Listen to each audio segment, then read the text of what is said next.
Chapter 2. Such a Disappointment. Despereaux Tilling lived, but his existence was cause for much speculation in the mouse community. "He's the smallest mouse I've ever seen," said his Aunt Florence. "It's ridiculous. No mouse has ever been this small, not even a Tilling." She looked at Despereaux through narrowed eyes, as if she expected him to disappear entirely. "No mouse," she said again. "Ever."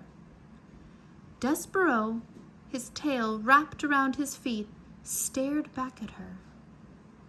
"Those are some big ears he's got, too," observed his Uncle Alfred.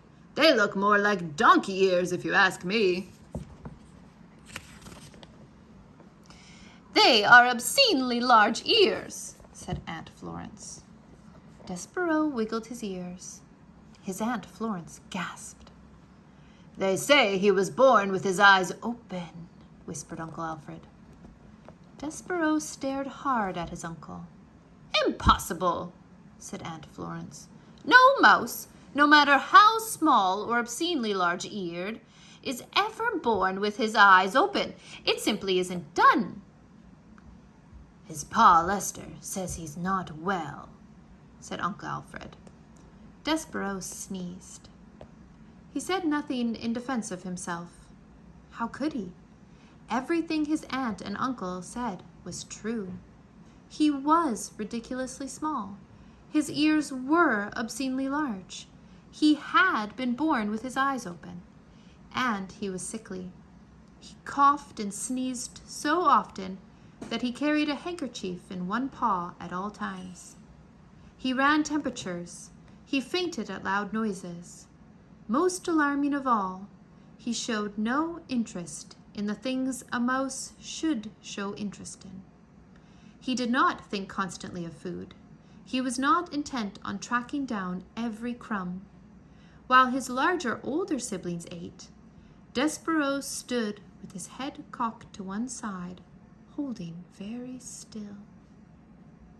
"Do you hear that sweet, sweet sound?" he said. "I hear the sound of cake crumbs falling out of people's mouths and hitting the floor," said his brother Tulisse. "That's what I hear." "No," said Despereaux. "It's something else. It sounds like, honey." "You might have big ears," said Tulisse, "but they're not attached right to your brain. You don't hear honey. You smell honey when there's honey to smell, which there isn't." "Son," barked Despereaux's father, "snap to it. Get your head out of the clouds and hunt for crumbs." "Please," said his mother, "look for the crumbs. Eat them to make your mama happy. You are such the skinny mouse. You are a disappointment to your mama." "Sorry," said Despereaux.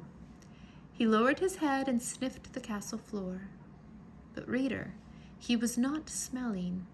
He was listening, with his big ears, to the sweet sound that no other mouse seemed to hear.